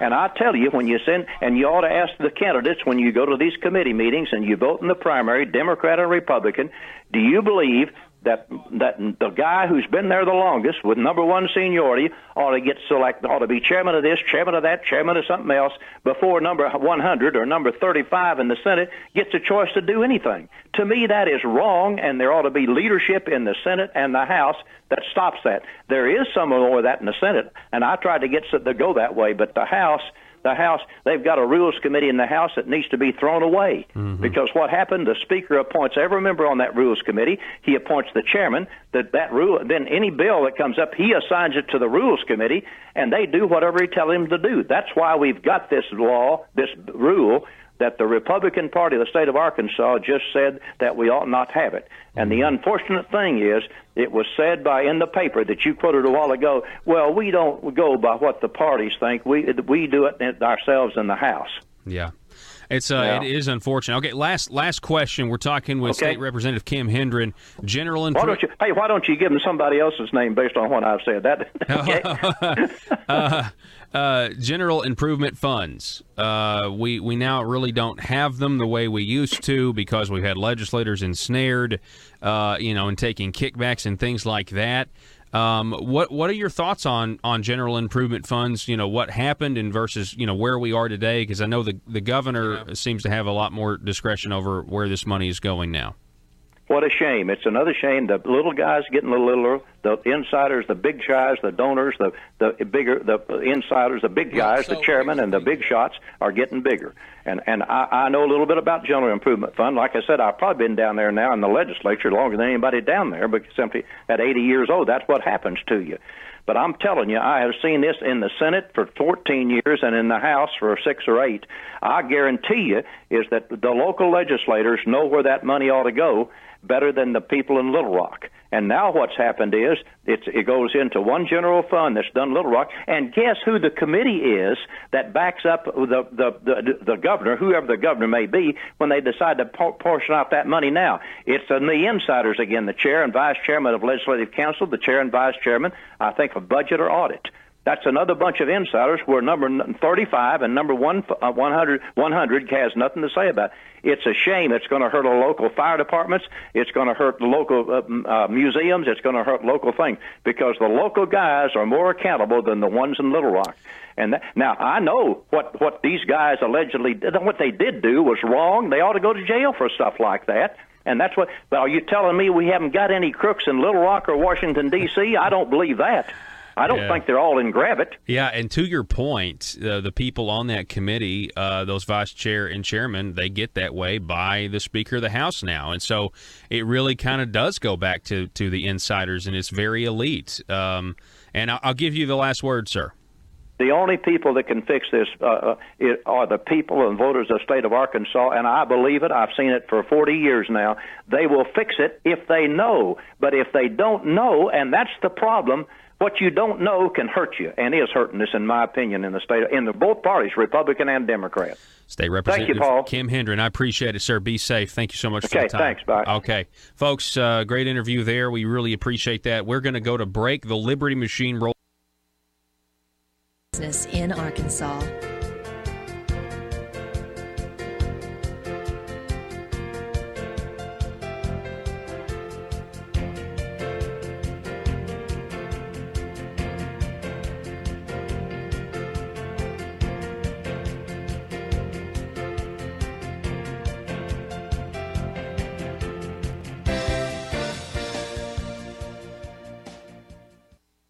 All right, welcome back, ladies and gentlemen. Sorry about that. Got distracted. 870-275-9799.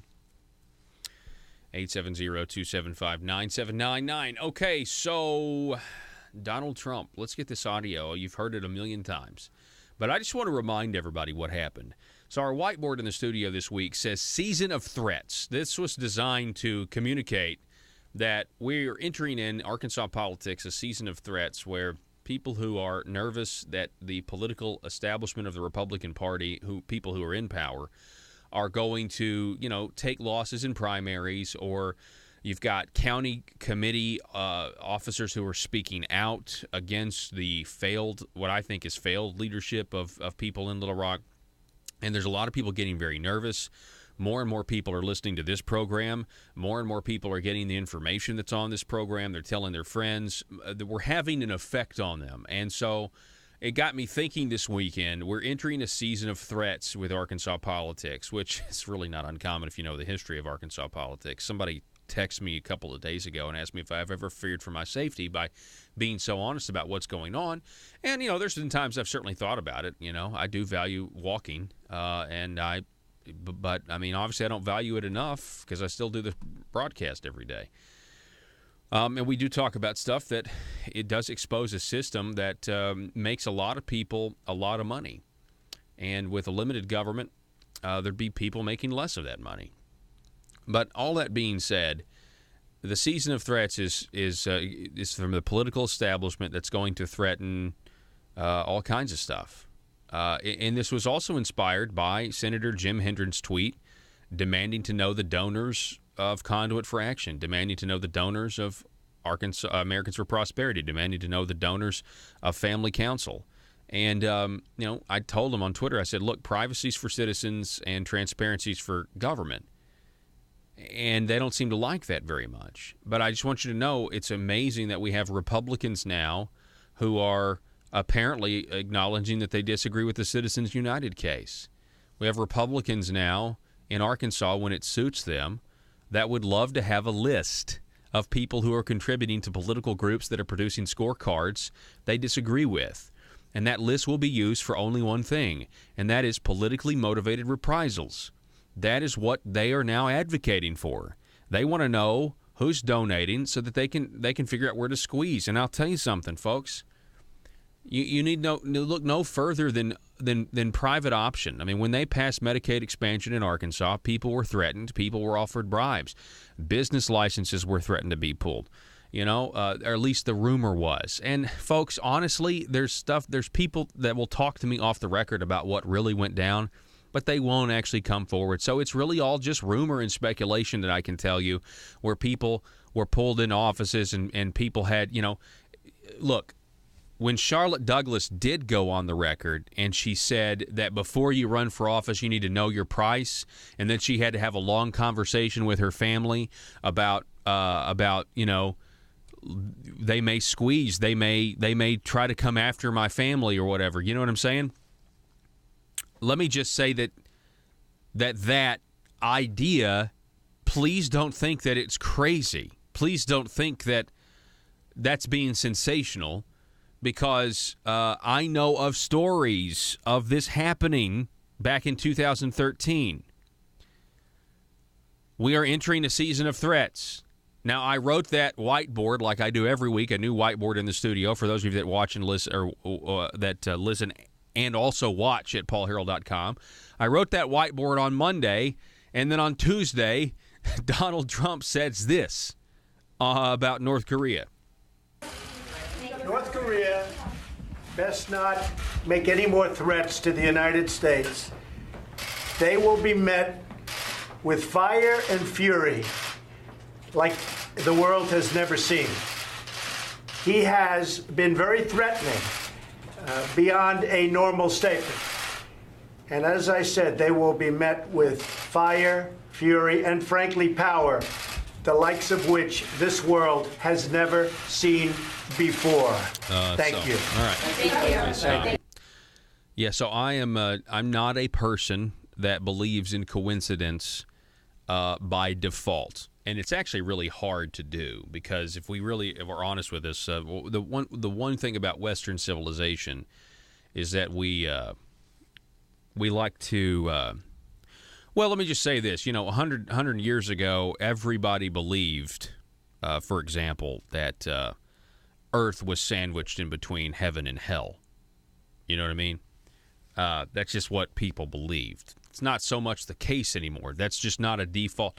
And so that what goes along with that is that we want to rationalize everything, and we are wired now, and this is not necessarily a bad thing, but it can be a bad thing. We are wired now to just think that things are less spiritual by nature, and that coincidence is just is the more likely outcome. And I get that. I get that. The simplest, like Occam's razor, simplest explanation. The interesting thing with Occam's razor is that I tend to disagree with it the more I think about it, in terms of when people are involved. People are not machines, when people are involved, things get a little unpredictable. I mean, just look at human history. It's crazy. We're crazy. We're passionate. We're flawed. We're selfish. And then every now and then you have this amazing moment where we do the opposite of our nature, and we are kind-hearted. My point being is I try my best to not look at things as a coincidence first. And in this situation, it's actually quite easy. And make of it what you will. I have no conclusions about why I wrote Season of Threats on a whiteboard the day before Donald Trump just really, took us a step closer to confrontation with North Korea. And I'm not necessarily saying he took us a step closer, but I mean, you know what I mean. It's real strange. I'll explain it like this. So if there are people over in third world countries, right, in really remote parts of Africa, where, okay, let's say that you're in, let's say you're in a structure of some kind, and a tile, or I don't know, do they have? I don't know if remote parts of Africa have tiles, or let's say a piece of straw, big piece of straw or whatever from the roof just kind of falls down. So their default situation of how to interpret that is to say a spirit of some kind made that happen. This happens in many, really remote countries. So there was something in the spiritual realm that made that happen. You see, that's their default. Our default is, well, a wind blew, or the building, got weak, or whatever, the structural integrity of the straw, blah, blah, blah, blah, blah, and that it fell. And and this is just my opinion, so whatever. The more I have, thought about this, I think the truth is probably somewhere in the middle. Not all the time. I'm not saying that there's never an absolute reason to believe something's a coincidence. I just think this is just, I don't know. It's strange. And I don't think it's a coincidence that I wrote Season of Threats on this whiteboard a day before. So I just feel like, I don't know, man. North Korea, man, I will tell you this. It was like a switch yesterday, wasn't it? In the mainstream media, it was a switch. It's like somebody turned on the North Korea, we're going to war with North Korea switch. Did anybody notice that yesterday? In the media, it was like a light switch. It was like the contrast between light and darkness. Just, okay, we're going to war with North Korea. At least that's somebody like me that follows the news cycle. That's the way it felt. Just an observation. Phone number is 870-275-9799. Now, the island of Guam really upset here. Guam is now worried because North Korea is threatening Guam in a response to that Donald Trump quote that you just heard. Let's see. Hagatna, is that how you pronounce it? Hagatna, Guam. Residents of the tiny Pacific island of Guam say they're afraid of being caught in the middle of escalating tensions between the U.S. and North Korea after Pyongyang announced it was examining plans for attacking the strategically important U.S. territory. Though local officials downplayed any threat, and Secretary of State Rex Tillerson was unruffled as he headed to Guam to refuel on his trip back to Washington from Malaysia. People who live and work on the island said they could no longer shrug off the idea of being a potential target. Guam serves as a launching pad for the U.S. military. So if Kim Jong-un, I mean, this would be a preemptive strike for sure. You see that there? Good grief. You see we've got a photo up on the screen of North Korea and South Korea. And then you see the tiny island of Guam, which is a launching point, again, for U.S. forces. Now, think about this. First of all, I'll tell you, if anybody should be worried, it's Japan. It's Japan. Look how close Japan is to the Korean Peninsula. That's crazy, man. Because let's not forget, the last time North Korea launched missiles, it blew up on the platform. Yeah. Odds are, if it's going to malfunction, it's going to malfunction somewhere between North Korea and probably Japan somewhere. Yeah. And look, I know nothing about nuclear technology or, whether it seems to me North Korea would have some protections for themselves to where the warhead doesn't get armed until it, but who knows? I mean, these guys, they're not the most technologically advanced people in the world. I mean, let's be honest. You ever seen a picture? We've shown this before, but the Korean Peninsula at night represents liberty versus tyranny like nothing I've ever seen. The Korean Peninsula is, You've got Seoul, which is in South Korea, right there close to the border, lit up like a Christmas tree. And then North Korea, you have just one little light on. For the most part, it's just Pyongyang. That's it. And it's because, I've said this many times, that border represents an idea.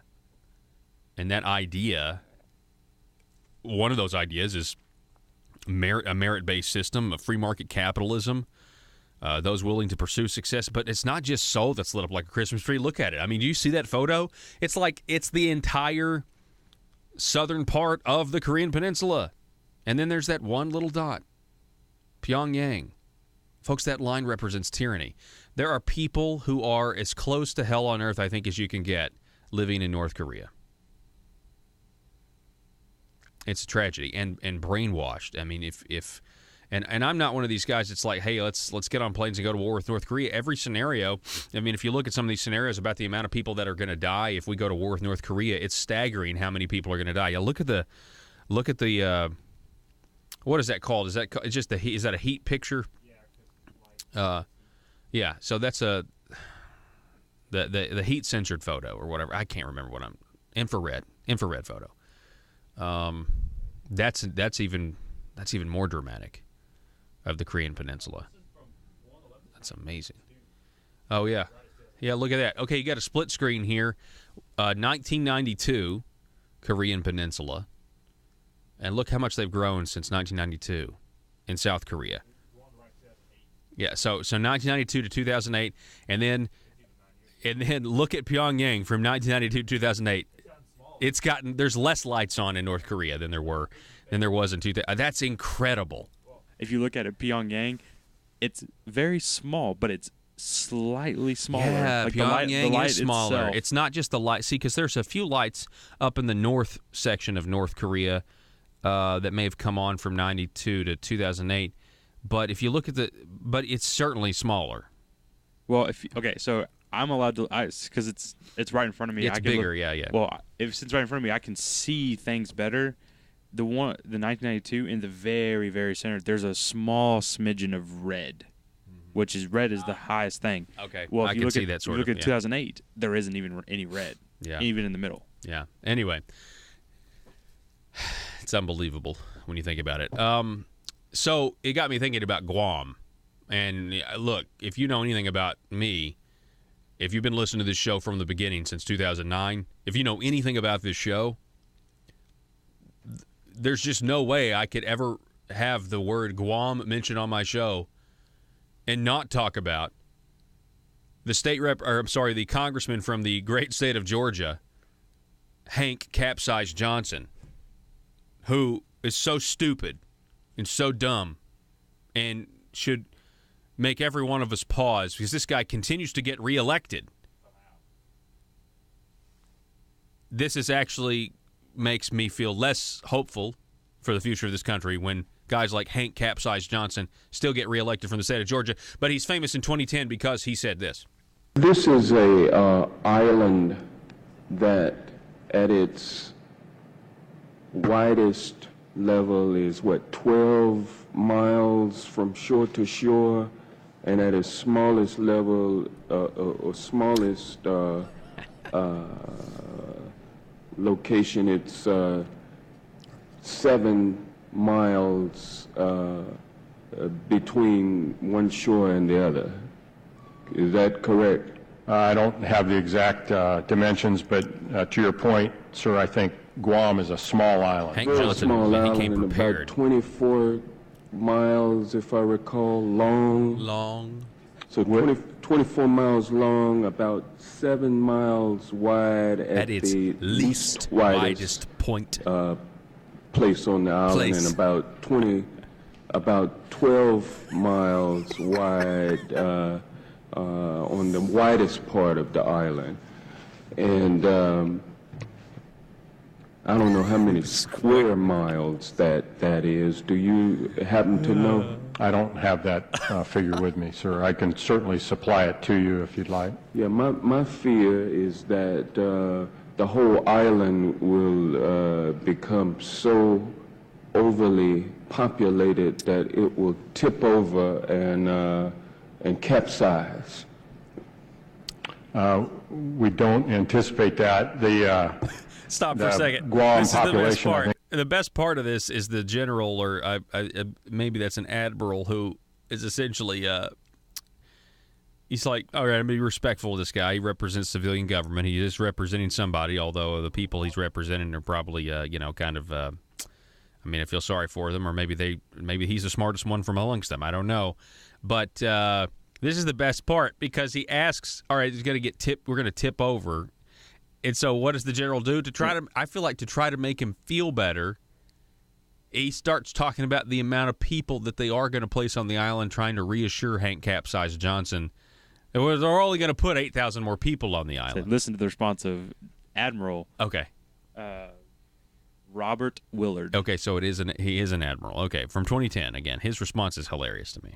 I think currently about 175,000, and again with 8,000 Marines and their families, it's an addition of about 25,000 more. Stop. So the island, it should be fine. I mean, 175,000. We're putting 8,000. I don't think it's going to tip over and capsize. Keep going. Population. And also things like the environment. The sensitive areas of the environment, coral reefs and those kinds of things. Yeah, and they'd be destroyed if it capsized. Lots of people don't like to think about that, but I don't. We didn't think about global warming either. And we do have to think about it. And so Joe, I'm concerned from an environment. Stop. What was your question? Does he legitimately think that their islands are just floating plots of land that have nothing below it attaching it to the earth? Yes. That has to be what he thought. Now, it was a big piece of land, but I mean, I guess he assumes that you could scuba dive underneath the island. And again, this guy got reelected. So the reason, let's bring it all home. Hank Capsize Johnson in 2010 thought that Guam's threat, the big threat, was that it would tip over and capsize. Fast forward to 2017, and the actual threat is a nuclear weapon from North Korea, which is I don't know, maybe a nuclear weapon would make it capsize. I don't know. That's a good point, Joe. Who knows? But I doubt it. Let's hope cooler heads prevail, or let's hope that somebody. I mean, good grief, can Dennis Rodman not go over to North Korea on some other trip and just, I don't know, the plot of the movie was the plot of the movie,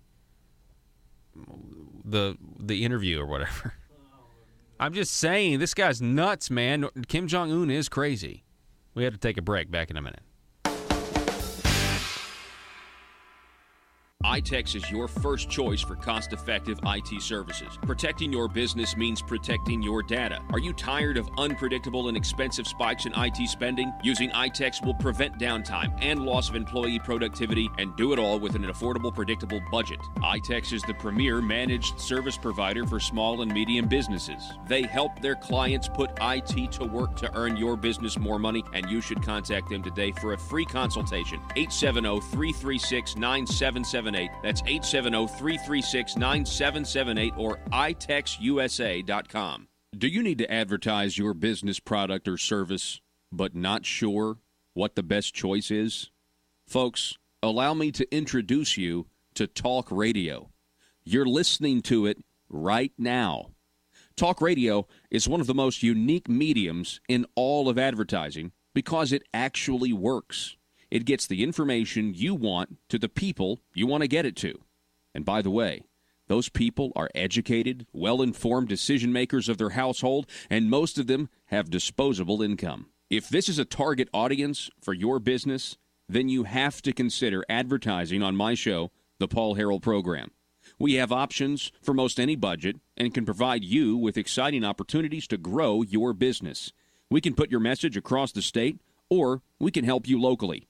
Call 870-275-9755 if you have any questions. That's 870-275-9755, or visit my website, paulharrell.com, and click on Advertise. In Arkansas, every single hour there is a politician not getting what they want. For some, it's an absolute nightmare. The sleepless nights wondering if progress will ever come.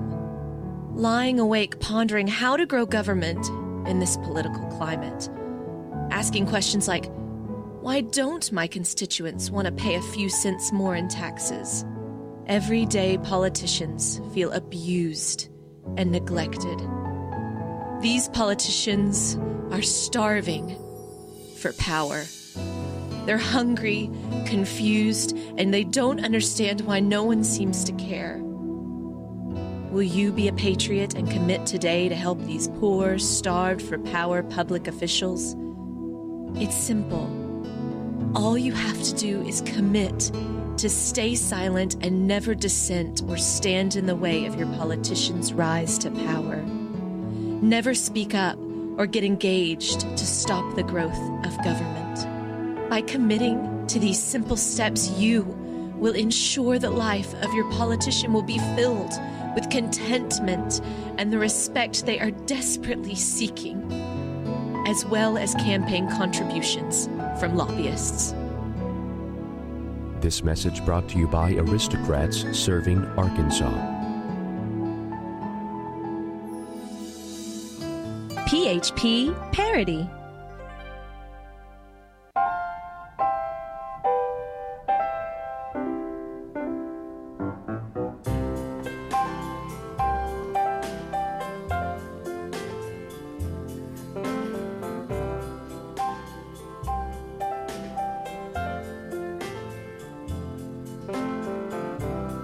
Don't forget to fill out the Conduit for Action survey. It's up right now at conduitforaction.org, where you can sound off and give your opinion on do you approve of Governor Asa Hutchinson's job performance.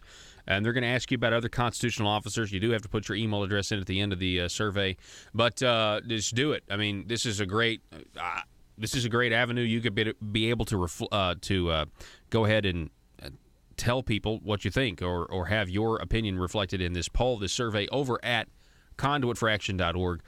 Go there now to the top of the page and sign up for their updates while you can.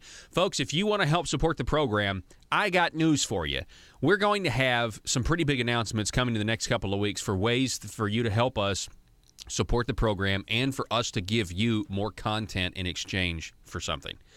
And I can't wait for it. It's going to be great. I get text all the time from people who are not business owners who want to say, hey, what can I do to help you? What can I do to help keep the show going, moving forward, gaining the momentum that it's gaining? We have an answer for you, and it's coming soon. Don't worry. Until then, if you want, you can buy our T-shirts, Liberty Machine T-shirts. They're on sale now, paulharrell.com.